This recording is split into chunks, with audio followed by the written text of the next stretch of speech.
Right. So, what we discussed in the previous session about the application architecture followed by system architecture, all that. Today, I'm going to explain you about opportunities and solutions. What are because once we have identified the solution for any application development, what are the opportunities which are involved in it, and what kind of solutions are we going to provide, and all. Because this we have to understand sometimes about migration also, because sometimes whenever we are working the solutions, there are two kind of solutions we come up with. The in the first category, we develop the application from the scratch, wherein whatever the required solution, by understanding the as is process is what something we do it, because by considering non-functional requirements, all that. But whereas when it comes to the migration projects means the application was existed, the legacy application. We are transforming this to the new application. That's how generally the transformation is what something we do. So whenever there is a transformation taken place, normally when it comes to the solution itself is concerned, we don't come up with one solution, because let us take point of sale system as an example, because the same thing we have taken for a very long time. Let's say customer has an existing point of sale system. Now, due to the system performance and data centralization, customer want you to develop a new solution which caters the present as well as the future needs, right? That's what it was. Now, when it comes to understanding about the requirements of the stakeholder, non-functional requirements, etc., solutions can be given in two. One, either you can develop an on-premise application to the customer, or else we have an option to develop a cloud-based application also, because it necessarily need not be a cloud-based application we are developing, because even we can develop an on-premise application, depends on the infrastructure, what is required for them to upgrade, including the complexity which is involved technically. All these things will be taken into consideration. So this is where generally these opportunity solutions are coming into existence. Let's say, for example, when there is a development of architecture, when we are going to develop, there is an architectural roadmap is what something we have to create. So if we want to create an architectural roadmap, make sure as far as the development itself is concerned, first of all, the first thing we need to identify what are the key change attributes which are involved in the solution we are going to develop. Because as I told you earlier, even there is no fundamental structure of the application will be changed, because fundamental structure of the application will remains intact, that remains the same anytime that was same. So what will change, whatever the requirements we have taken and how we are transforming requirements to the new system is what something we see. This is where generally the transformation is what something we do, right? So the fundamental structure of the application never changes, wherein by adding some new features and functionalities to the existing stuff is what something we do. So when we are trying to identify the opportunity and solutions, when we are processing opportunity and solutions in implementation level, the first thing what is that we have to do is to determine what kind of change attributes we wants to update in the existing application, because attributes 100% may not be required for us to change to the next level, completely change to the other level, but wherein we may be required to add some new things and all everything to move this application to the next level. This is what something which we have to be performed with. So determining key change attributes is what something we have to develop as far as the implementation is concerned, and all. This is where generally we have to identify that. Next, once we have identified the change attributes and all, the next we need to review and consolidate the gap analysis results. So for that reason, there are two things we need to know, right? So one is about the as is process, Second is the to be process. As is process, nothing but the existing process which was already existed in the client location, or the existing process which was already being used in by the customer. Now, to be solution is the one which you are developing it, right? So, understanding the difference between as is and to be, this is where generally we call it as gap analysis stands for. This gap can be a functional gap. This gap can be a non-functional, because non-functional majorly focusing on performance perspective. Let's say uh, multiple users are using the same application in different parts of the location. Just because of the accessing this existing application from different parts of the location, just for that reason, the performance of the application should not come down. So the reason what we do, especially the best example I can give you, let's say for example, when we are working on share, when we are doing some share stock trading, all that, there were a lot of customers will be accessing the same application which starts at morning 9 o'clock and morning 9:30 also, and it will be ended by 3 o'clock, for example, right? So this is the time. This is the time where people do the buying, people do the selling as well on the time itself. So there will be high amount of volume of accessibility for that application will be more. So what will happen sometimes if we are not able to manage multiple servers and all that. So what will happen due to the load balancing issues? Application server may come down, right? So that is one non-function. So what is that they require? They may require some kind of application in such a way, solution in such a way, by considering the non-functional requirements, not to have any issues relating to load balancing.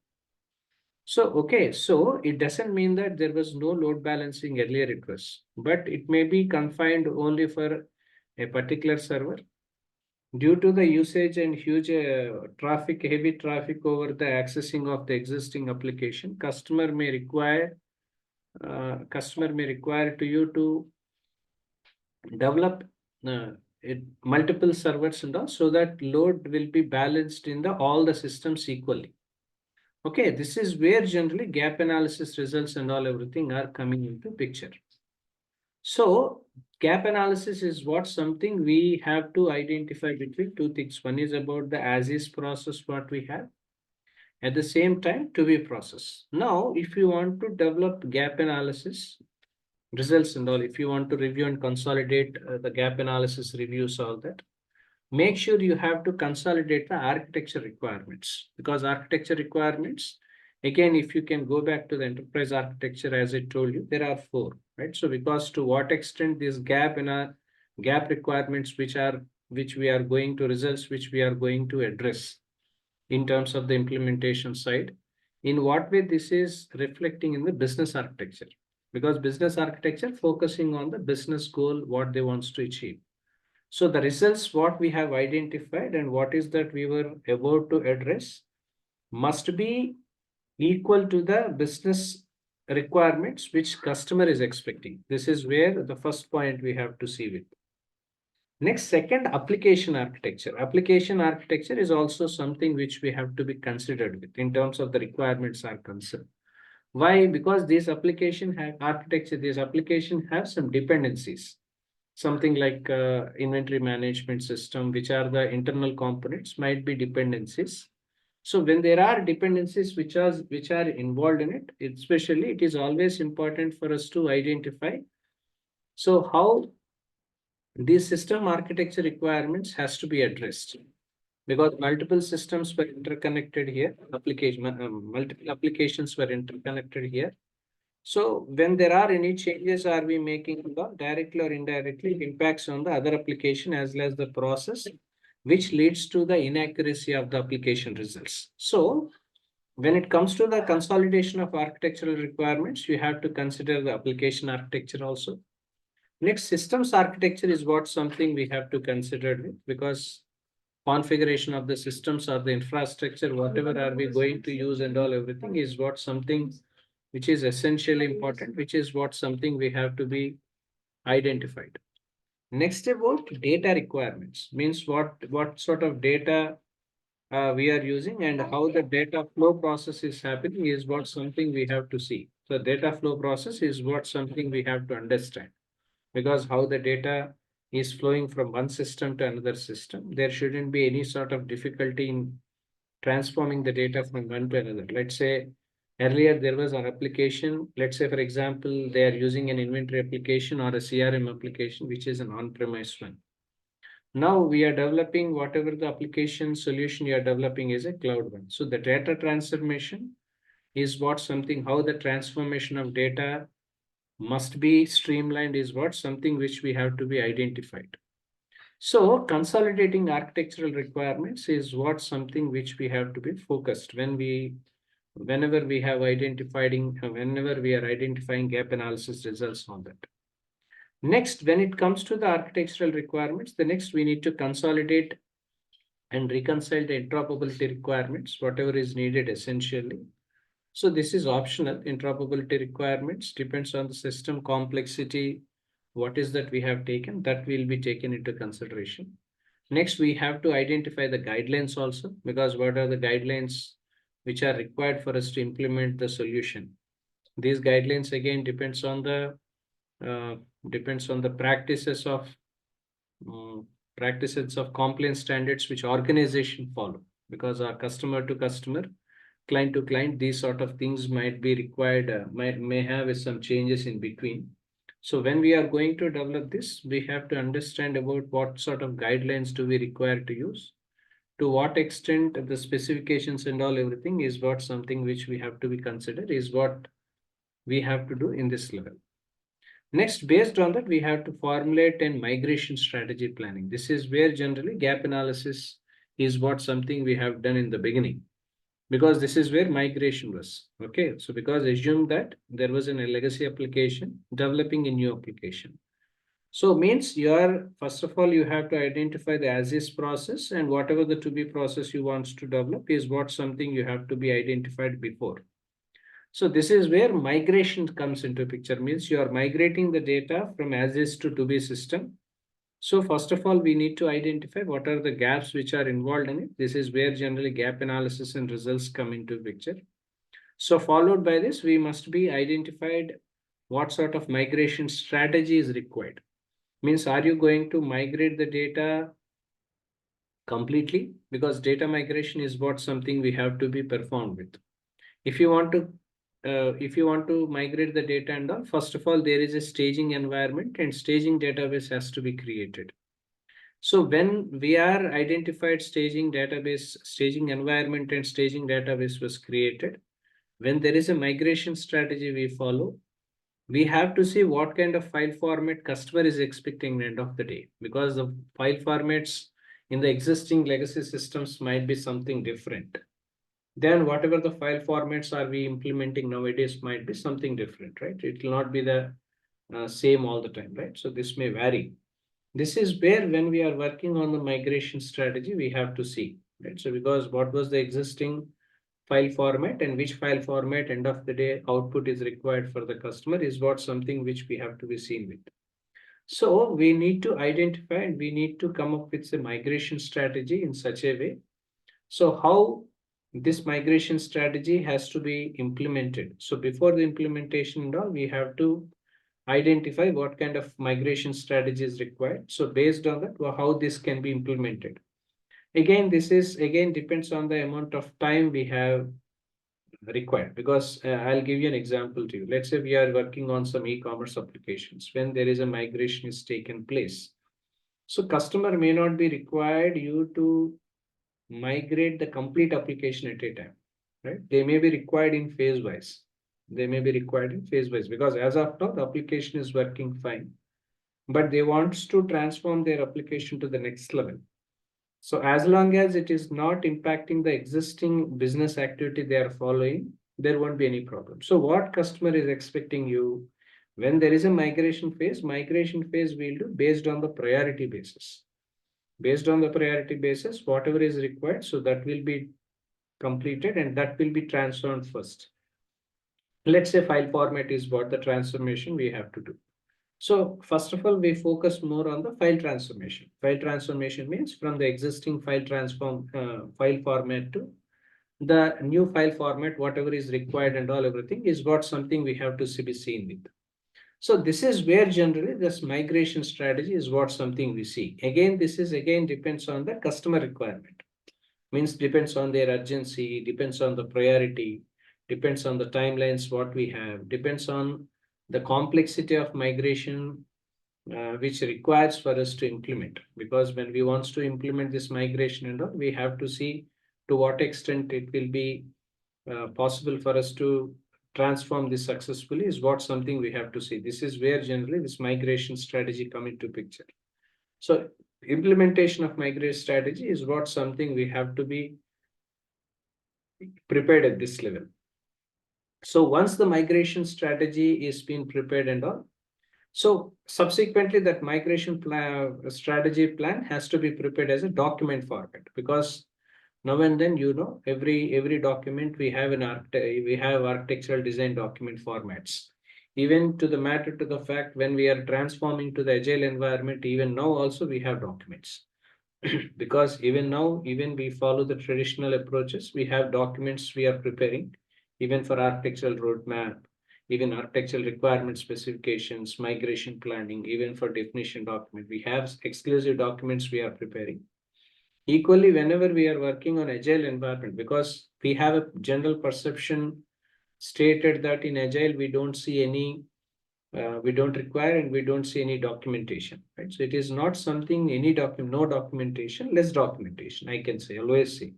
Because 100% implementation of agile, I don't say it is not possible, but we are not doing it due to multiple reasons, right? So because one reason might be that team may not be team may not be competent enough to understand the agile principles and value systems. When they didn't understand the agile value systems 100%, then implementing the agile principles and values is not something possible. So what we do, even though we say agile process and all, some part of agile process is what something will be implemented in the team level. At the same time, rest of the things we follow the traditional practices. So that's the reason why combination of documents also we are doing. The reason, especially whenever we are working on agile, especially whenever we are working on tools like Jira and all. So we have a tool called Confluence. So Confluence is a tool which is used for document collaboration purpose. Means if you want to share any documents to your team members, agile team members and all everything. So we have an option where we have a Confluence space is there. So where you can prepare whatever the documentations, even architectural design documents or something, right? So everything can be prepared over in the Confluence itself. Advantage is that as the templates which are available for traditional practices of application development, waterfall and V model being used, the same manner even in Agile also, templates are readily available. So whatever the clarity we have based on that implementation can be done in terms of the document I'm talking about. Okay, coming back to the point, when it comes to the migration strategy, whatever the migration strategy we are about to implement, that has to be shared and that has to be transformed to the team members. This is where generally implementation of migration planning is what something we do. For that, whatever the required documentation is needed is what something will be prepared by us.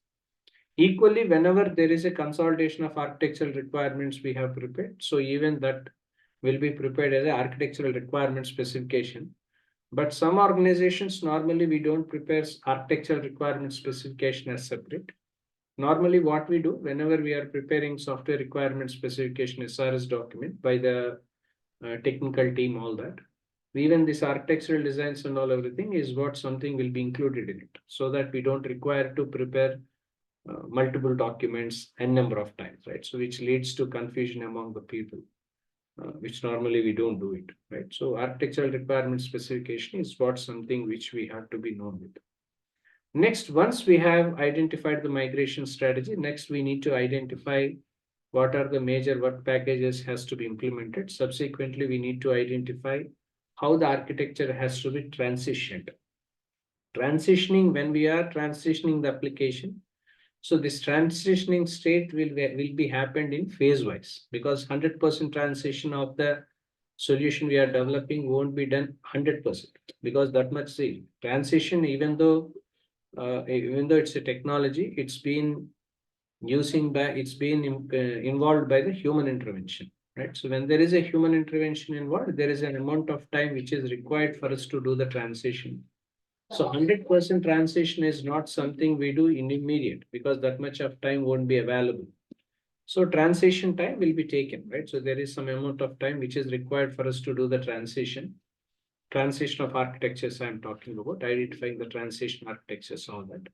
So in this regard, it is always important for us to do the transition of the implementation will be on phase wise, because phase wise implementation is what something we do, right? So that's where generally majorly, I don't say successful, but majorly why are moving towards agile environment due to that reason, because priority items will be taken into consideration on high level, so that implementation subsequently will be done on the equal phase, so that within short time, so whatever the required deliverables can be delivered by us. This is where generally identification of transition requirements is what architecture is, what something we do. So once we have identified the transition phase, that has to be visualized. If you want to visualize that, there is a roadmap which we have to create. This is where architectural roadmap come into picture. Unless until if you have not created an architectural roadmap in reality, that is something difficult for a technical team to implement, right? So what are our priority items to be addressed in the first phase or second, third, or fourth, right? So that sort of clarity won't be there to the technical team end of the day, because core development team, who is responsible to work on the application, they may be missing whatever is needed, etc. All that, right? So architectural roadmap creation is what something we have to be prepared. So if you want to create an architectural roadmap, this is where generally visualization, you have to visualize in the architecture in such a way. So what are the transitional phases we are following is what something which we have to be mentioned in the roadmap itself, so that we get some clarity over how this can be implemented, etc. All that. Next, when it comes to the definition document, because when there is a transition of architecture was prepared, the next we need to confirm the architectural definition document. For that, of course, architectural definition document is what something will be created by us. So followed by this, we need to confirm the statement of architecture work, and whatever the architecture work statement was prepared. Subsequently, for that architecture of statement of architecture work document will also be prepared equally. So this is how generally opportunities and solutions is what something which we have to be processed before you are going with solutions. Because as I mentioned already, as you know, like 100% solution won't be developed in the first phase. Upon priority, we'll be developing it. So before we are going to develop the solutions and all, we need to identify what are the alternatives and opportunities we have.